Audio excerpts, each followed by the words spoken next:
You take that criteria, you add it all up, you jumble it up, you multiply it, you put it together, you rub it together like it's Play-Doh. The end result of the Play-Doh, Michael Jordan's the GOAT. What it do, YouTube? It's your boy Mike from NYC, and we back with another reaction. Today we are watching the harsh truth about the GOAT debate. I don't know what to say, bro. You feel me? I think we just gotta get into this one.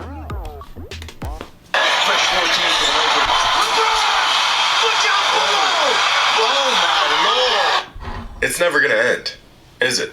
LeBron's reign over the NBA. I've just come to the conclusion that LeBron has hacked into the Matrix and has transcended aging. LeBron is in his You joking?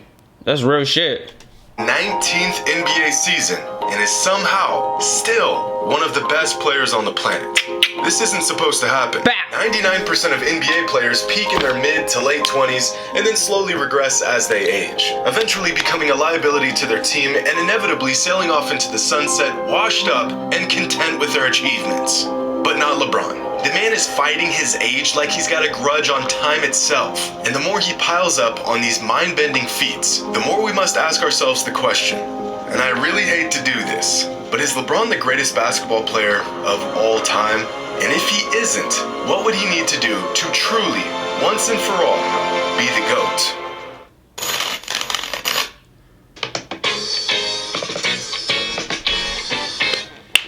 About 5 years ago, I uploaded my first basketball-related video onto this channel. The title of that video is LeBron the GOAT.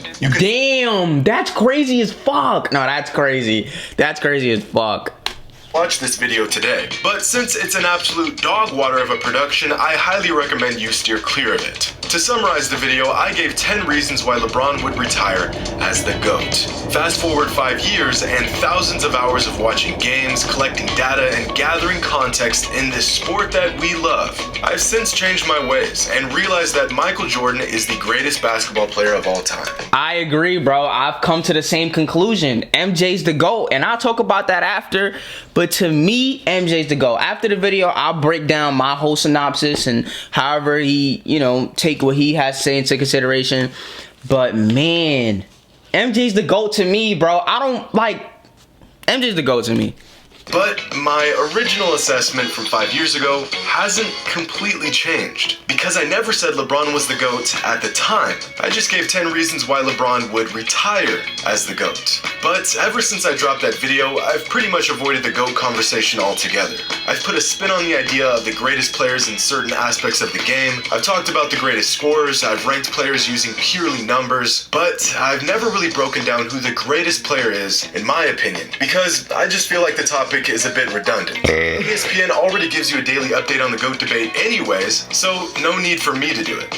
But I think it's time we actually discuss this, because what LeBron is doing at this point in his career is just absurd. At the moment, there are pretty much 3 different camps on the whole GOAT debate. People who think Michael Jordan is the GOAT, people who think LeBron is the GOAT, and people who are wrong. I'm just joking, of course. But not really. I'd say about 75% of people fall into the MJs the GOAT category, about 20% of people fall into the LeBron's the GOAT category, and about 5% fall into the other category. Usually these other fans believe the GOAT is Wilt, or Kobe, or Kareem. There's not many of them, but boy, will they die on that hill. See, the thing here is that a lot of the fans in MJ's corner believe that he is and will forever be the GOAT. But really— Nah, forever be the GOAT is crazy. Forever be the GOAT is crazy.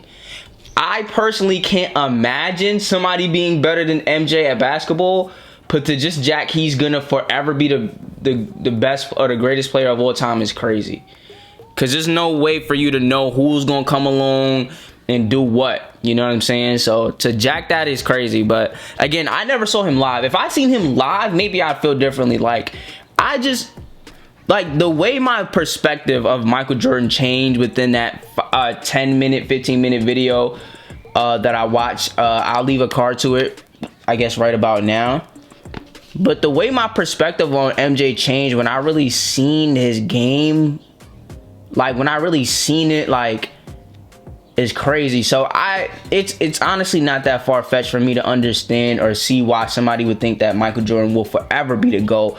if they actually watched him every game when he was in his prime, or watched him from like my opinion changed vastly in a 12-minute video. Imagine watching MJ from college, mid 80s, to losing to Larry Bird, and then the mid to late 80s when he's dropping 37 points per game, winning defensive players of the year.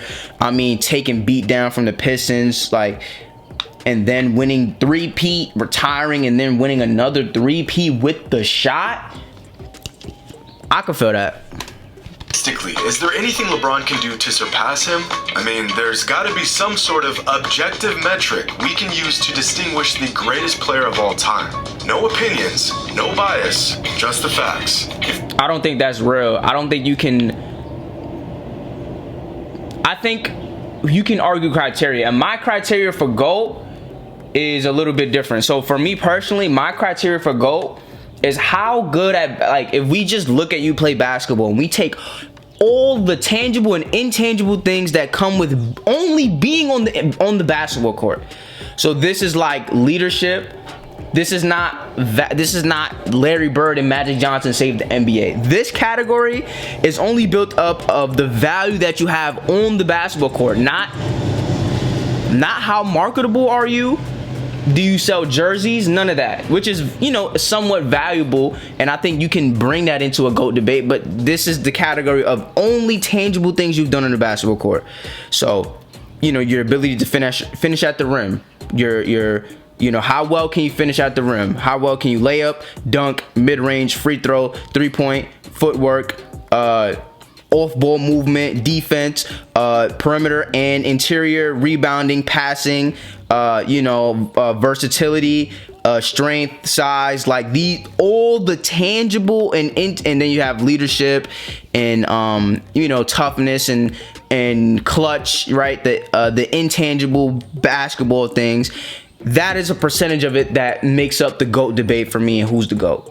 Right? And then you have another category is your accomplishments, right? Bill Russell isn't if you think about just pure basketball, like, Bill Russell isn't really a top 10 player of all time, but he's one of the most accomplished players of all time, which boosts him in that greatest that conversation. And you talk about who's the most accomplished, like awards. To me, accomplishments are awards. So championships, MVPs, defensive player of the year, scoring title, all-star teams, those tangible accolades. I'm gonna have to wait. I'm making a video. Hold on. My fault. All the tangible things that you can acquire, physical awards or not, or accolades, thing that you can be given that make up, right? So that's another aspect. And then the last aspect for me is the value you've added to the NBA, right? I think a lot of the reason that Magic is so high on people's list is because objectively, is Magic Johnson a better basketball player than Stephen Curry? I would personally say no. Objectively, does Magic Johnson have more or better accolades than Steph Curry? Debatable. You want to talk about the all-time record three-pointer, the most three-pointers made in a season, unanimous MVPs, final championships. He doesn't have a finals MVP, so I think it's debatable. Right, but I think what puts Magic Johnson ahead for a lot of people is the value he added to the league, being that without Magic Johnson, there may be no NBA. Without Magic Johnson was a transcended 6'9" point guard who started the trend for big guys dribbling. You know what I mean? He started that whole thing, so I think that transcends his value. So for me, right, you have three categories for what makes you the GOAT. How good of a tangible basketball player are you? Right? So how good were you on the basketball court relative to everybody else we're talking about? 2, the accolades and the achievements that you acquired. Championship rings, all-star appearances, defensive player of the years, scoring titles, etc. All the things you can acquire, right? All NBAs, all of that, right? And lastly, to me, is the value that you've added to the NBA, right? What have you done for the league? Larry Bird and Magic Johnson are probably the best, and Michael Jordan. Those are the probably 3 most people that added the most value to the NBA ever, right? When you talk about what they did for the construction of the organization of the league, right? Magic Johnson and Larry Bird saved the NBA with their rivalry and their parody, and that whole narrative made it must-see TV. It wasn't just about playing good basketball, because Kareem in the 70s was dominating the 70s. Nobody could stop Kareem, but Kareem wasn't marketable. So you can talk about the GOAT debate. Who was better at basketball, Kareem or Magic? I would argue easily Kareem. Who has better accolades? Kareem, to me, by a healthy margin. But who added more value to the NBA? Magic Johnson by a fucking country mile, right? So I forgot where I was going. So to me, when you take all three of those categories and you add them and you tally them up, to me, that's what makes the GOAT debate. Now, I'm a little unsure on the percentage, right? What, to me, I would say it's about, in terms of the value that you added to the league, a la a Magic Johnson, Larry Bird type of case, I would say that, to me, that makes up about 20% of your case. That's, to me, out of 100 pie, that's about 20%, right? Then you have another pie is the accolades. To me, the accolades are very important. I would say, to me, the accolades make up 25 to 30%, right? 25 to 30%. So where are we at? 20 plus 25 to 30. So we're sitting at around 50. And then the other 50 is how great of a, just fuck the accolades, who's better at basketball. And to me, why MJ's the GOAT is because he's better. He added some of the most value you can add of all time. When you talk about the top 3 most value adders to the history of the NBA, Michael Jordan made NBA global, right? You know, Larry Bird and Magic Johnson made it, you know, popular in the States. Michael Jordan made it global. So when you talk about adding value to the NBA, Michael Jordan is up there. I would definitely say he's top 3. You could argue he's 1, but I would say he's top 3.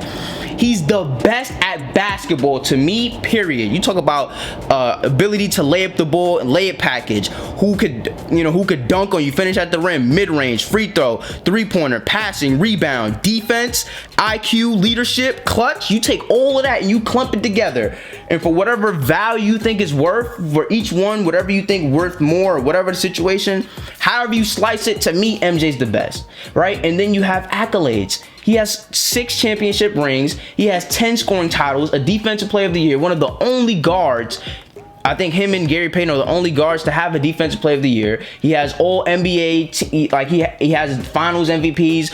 So to me, when you think about, when I take that criteria that I created, and it's personal to me, and everybody has their own criteria, but that's my personal criteria. You take that criteria, you add it all up, you jumble it up, you multiply it, you put it together, you rub it together like it's Play-Doh. The end result of the Play-Doh, Michael Jordan's the GOAT. That's just that.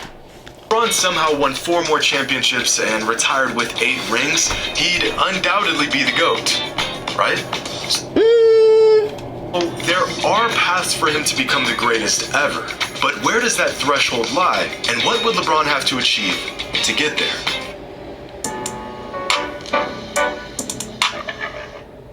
First, let's just take a look at the basic numbers. Between Michael and LeBron, LeBron has more career points, rebounds, assists, blocks, more triple-doubles, higher field goal percentage, and a higher three-point percentage. And Michael has more steals and a higher free throw percentage.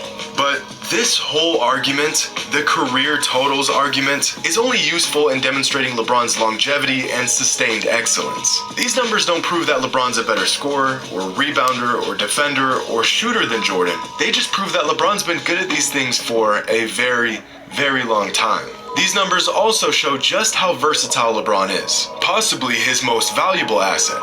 So instead of looking at career totals, let's look at career averages. Michael averages more points and more steals, and LeBron averages more assists and more rebounds.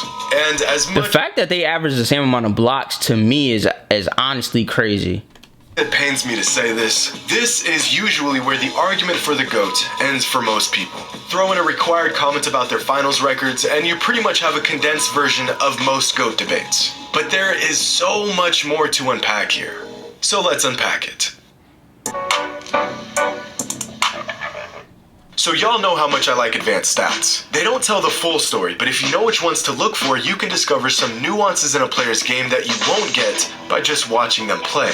Player efficiency rating, win shares per 48, offensive box plus minus, defensive box plus minus, value over replacement, and true shooting percentage. These 6 advanced stats give us efficiency, production, value, impact, and pretty much everything in between. And in these 6 advanced statistics, Michael Jordan exceeds LeBron in 5 of them. He's more efficient overall. He contributes to more wins. He contributes to more points. He's better on defense, and he is generally more valuable on the court than LeBron is. The only advanced stat where LeBron tops Jordan is true shooting percentage. Now, in terms of who's a better basketball player, nearly every metric points to Michael Jordan. But really take a look at these numbers, and it's actually uncanny just how close LeBron is to MJ across the board. Just a fraction behind Jordan in pretty much everything. But these numbers aren't even addressing who's greater, because that conversation would involve accolades and accomplishments and impact on the game. Take away the rings, the influence, the intangibles, the opinions. Take away all the fluff. Get on that basketball court and what's up, nigga? Give me MJ over anybody. And it's virtually objectively true that Michael was a better basketball player than LeBron. But the GOAT debate isn't necessarily about who is the better player. It's about who is the greatest player. We've got some more unpacking to do.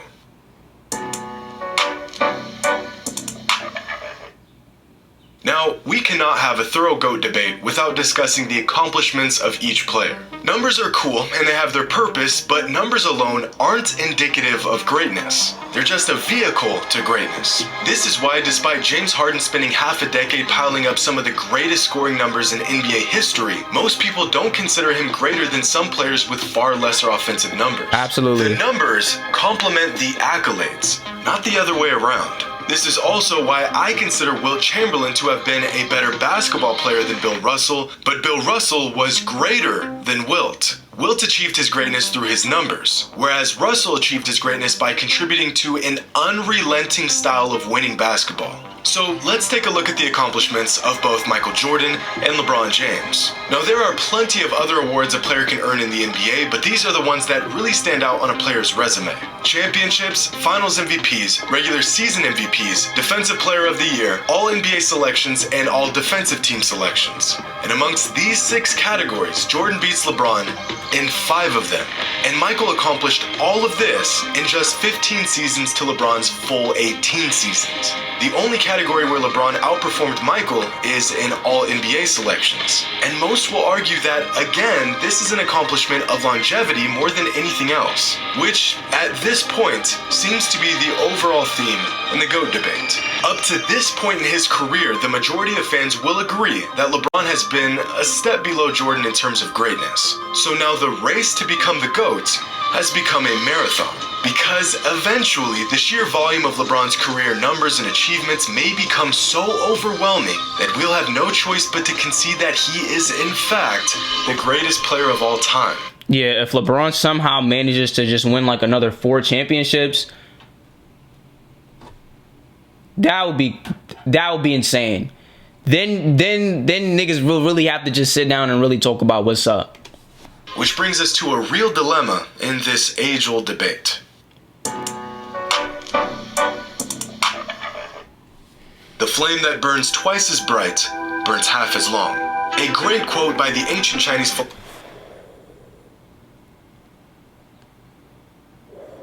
That's a bar.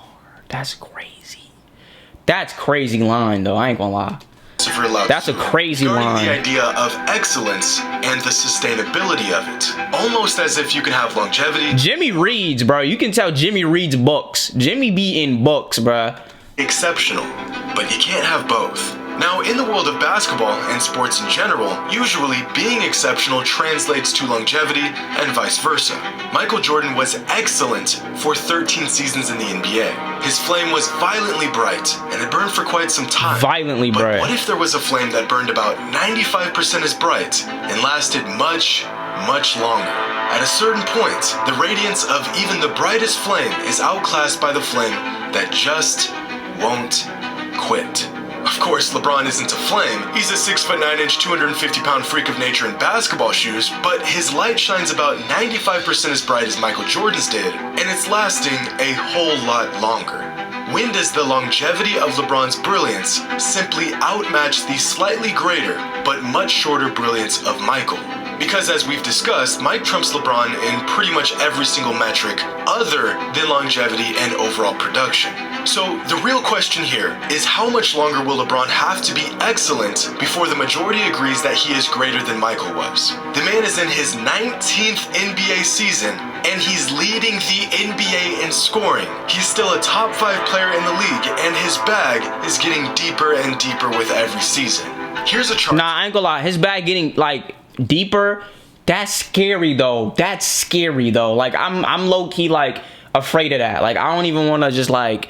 I feel uncomfortable even talking about it. LeBron's total points, assists, and rebound averages throughout each season of his career.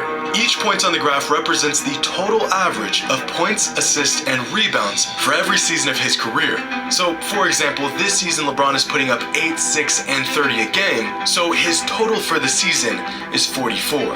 Now, in the NBA, anything above a total of 40 is exceptional. LeBron's total production has exceeded 40 in 17 different seasons. Jesus. Now here's Michael's total average points, assists, and rebounds for every season of his career. This is by far the greatest argument in favor of LeBron in the GOAT debate. I would argue this. I think it's more I think that speaks more to the era you played in. You know, for example, like I think similar with Bill Russell, people look at Bill Russell like, oh, he really ain't that sweet.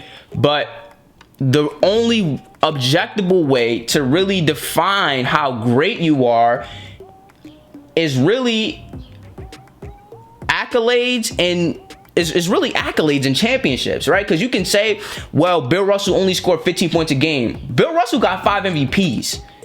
People always say nowadays, oh, Wilt was better because this and that. Scoring is something that was made sexy in the 2000s. So we looking at it from the mindset of somebody who lives in 2020 in the 2000s, when really the only thing sexy back then was winning. What was sexy back then was defense. What was sexy back then was hustle. You know what I mean? Could Bill Russell and Wilt Chamberlain has gone on record saying that he feels Bill Russell could score. He just didn't score. So is Bill's lack of scoring accurate representation of the full player that he was? Maybe not necessarily. If Bill's objective was to go out and say, Bill, get as many stats as you can, Bill's stats could have been way better, but the objective is to win the game. So I think when you take these stats, I think they're skewed because play style and numbers can be skewed to the era you played in. For example, James Harden averaged 35 points per game a few seasons ago. James Harden is one of my favorite players. Michael Jordan in his best season averaged 37 points per game. Is James Harden in his best season 2 points worse per game? Is James Harden in his best season, Michael Jordan and James Harden in their best season, is James Harden only 2 points worse per game? And Harden probably had more assists. So is James Harden the better volume scorer than Michael Jordan? Absolutely not. But James Harden plays in 2020. Or what was that, 2019? Michael Jordan did this in 1987, where the average points per game was probably less than 100. Now, when James Harden was scoring what he was scoring, the average points per game was probably $110. When you really do the math and the math start adding and you really do the context, that's when you really say, oh no, Jordan was going crazy, because Jordan was probably scoring close to 40% of the team's total points, when James Harden was probably scoring the low 30s. The same amount of points, right? But different era, different context. Things are different. You have to really take that into consideration. That's why eye test is so important, because niggas can look at numbers all day. Numbers can mean what you want them to mean. If I look at the numbers, bro, I could jack James Harden is as good of a scorer as Jordan. Bro, that's cap. That's cap. You have to really watch the games. Has simply sustained excellence for longer than Mike did. And although the numbers are just a vehicle to greatness, there has got to be a point where the numbers are just too glaring to ignore. LeBron's numbers are getting to that point. But some fans will argue that there were other players that were still really good this late in their career. You mean like Kareem, or Kobe, or Karl Malone? They weren't even close. LeBron's already the only player to be a part of the 30K, 10K, 10K club. Aside from a freak injury, he'll undoubtedly break Kareem's scoring record. He'll probably play the most seasons in an NBA career. He already has the record for most All-NBA selections, and he's still adding to what is probably the longest career highlight reel with moments like this. If LeBron is still doing this in a couple years, while still putting up All-NBA numbers, I really think it's going to be difficult to say that he's not the greatest player ever. You know what? I'm just gonna say it. While LeBron's legacy is growing as he plays more seasons, Michael's legacy would have been slightly diminished if he played more seasons. Of course, this isn't a matter of fact, but all the evidence points towards this assumption. Michael Jordan retiring after playing just 13 NBA seasons in 1998 was the best thing he could have ever done for his legacy. The Bulls were not going to win another championship, and the backbone of the dynasty he had built had all but vanished by the beginning of the 1999 season. If he had played through that 3-year retirement gap from 1999 to 2001, he would have either stayed with the Bulls and put up huge numbers on a losing team, or signed with a different team and chased rings. Both options being far less illustrious than him going out on top with the team that drafted him. Michael's career... Do you think that because Michael Jordan said in The Last Dance, right? He said, you know, if they would have been in a position to bring back Phil Jackson, to bring back Scottie, to bring back the whole team, do you think that the Bulls would have won a championship? Honestly, this is all just like a matter of opinion, but I think you bring back that same team, I don't see why they don't win. Who do they lose to? Do they lose to the Spurs in the finals? I don't think that there's anybody that was... It would be one thing if, like, Shaq and Kobe was taking over. Like, Shaq and Kobe still didn't even make the finals until the year after that. You know what I mean? So, I think that night, if they had gotten at least one more crack at it, I think they could have easily won a championship. You know, Scottie went to the where did he go? To the Trailblazers. Scottie was still really good. Dennis was still really good. I think that you've paired them all together with Phil Jackson. One mind, one soul, one mission. You know what I mean? With Michael Jordan leadership and, you know, with that type of energy, there's no reason for me to believe that they don't win. Obviously, this is not objective, but to say this, I don't know if that's really fair.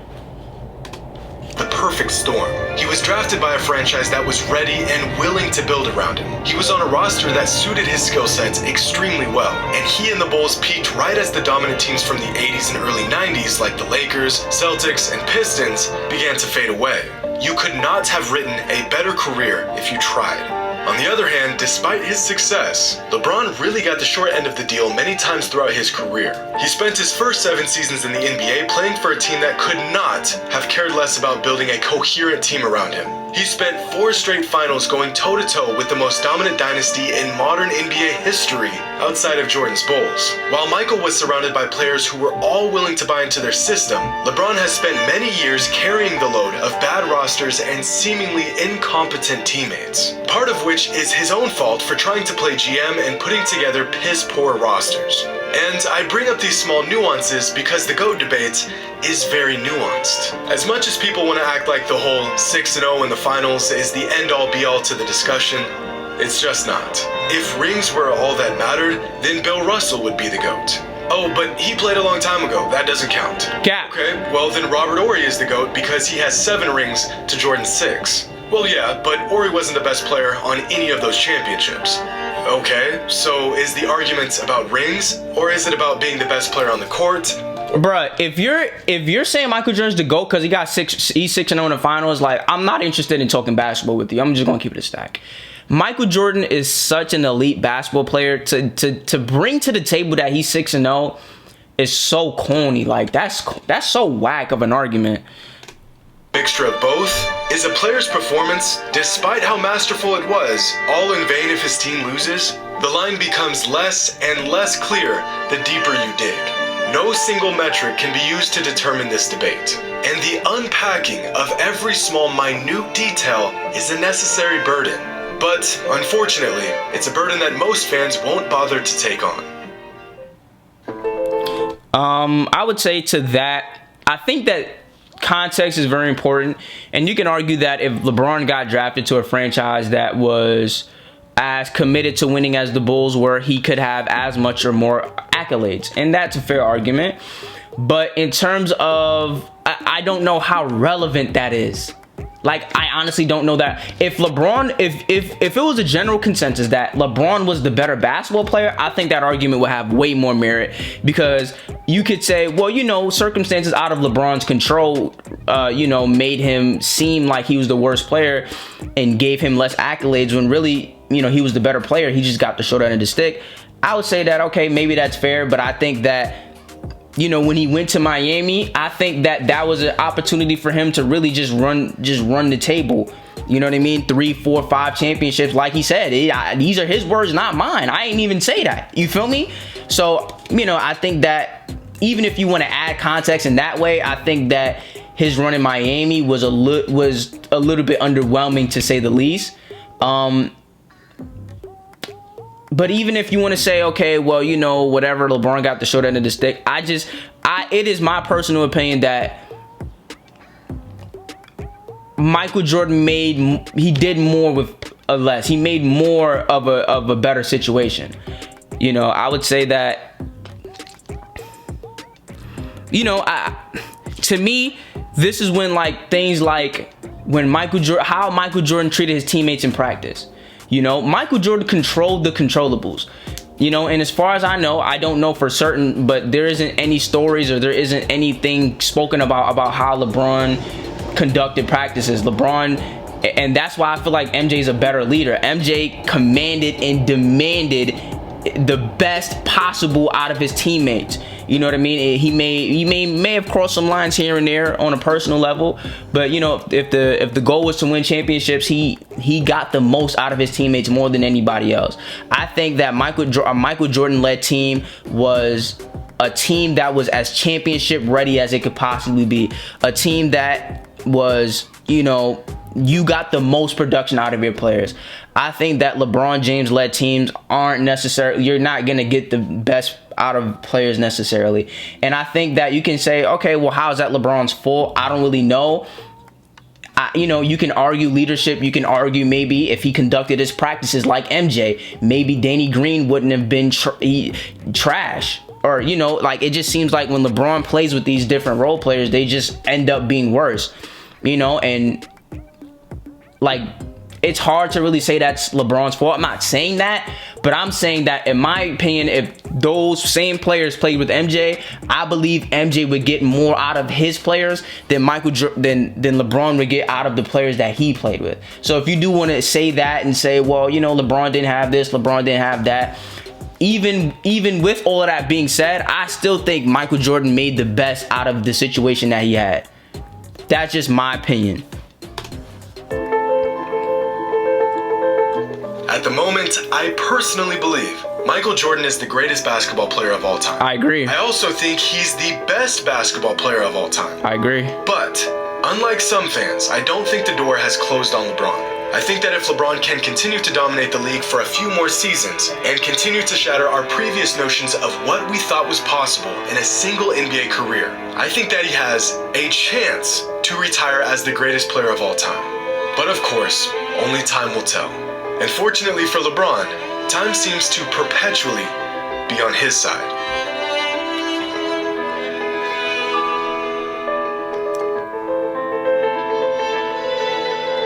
Great video by Jimmy High Roller. I said I was going to save everything for the end, but honestly, I'm glad I did it the way that I did it, because I wouldn't have remembered everything anyway. I said so much that I wasn't going to remember everything that I had to say, and if I did, it wasn't going to come out the same exact way anyway.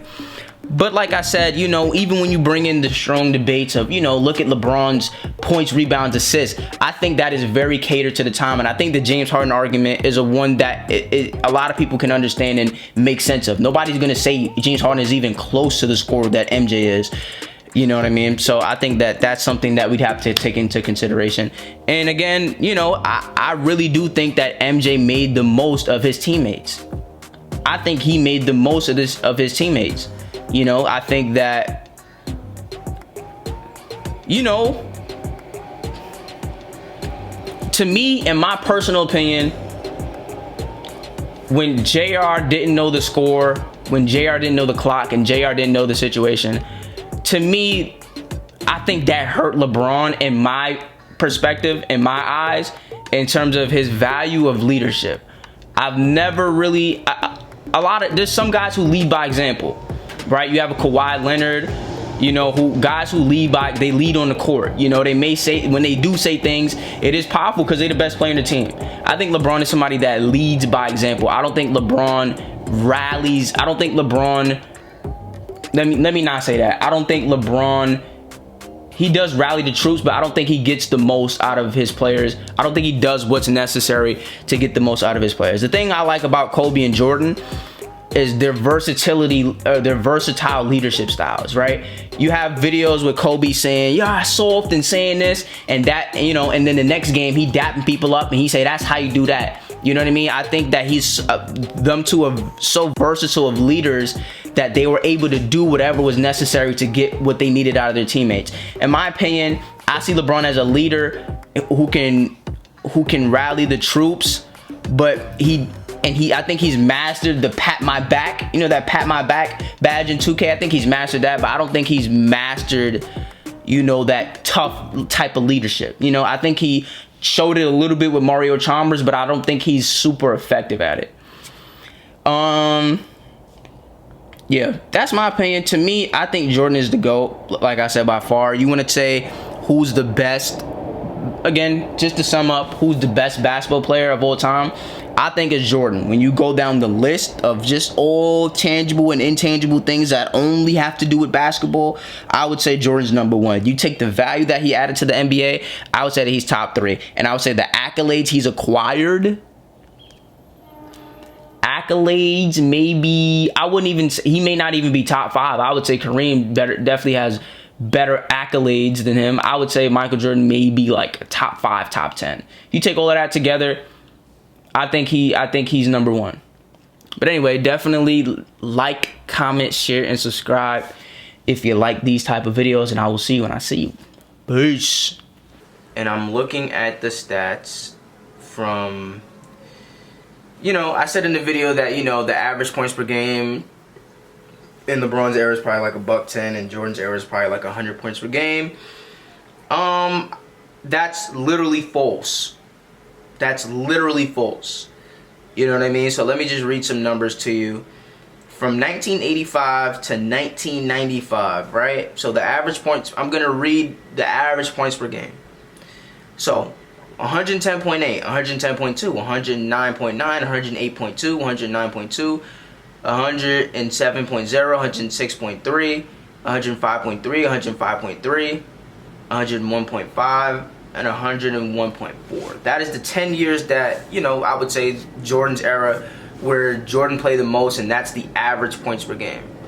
Right? Now you go to LeBron's era, you go to 2005 to 2000. Let's just do today, right? Let's basically do the duration of LeBron's whole career.